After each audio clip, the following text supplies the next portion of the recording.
أعوذ بالله من الشيطان الرجيم.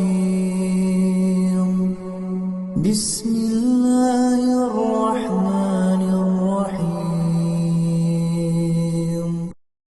يا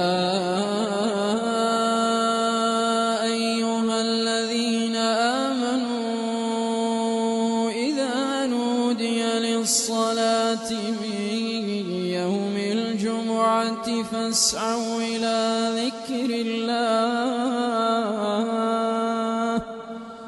وذروا البيع ذلكم خير لكم إن كنتم تعلمون. فإذا قضيت الصلاة فانتشروا في الأرض وابتغوا من فضل الله واذكروا الله كثيرا لعلكم تفلحون.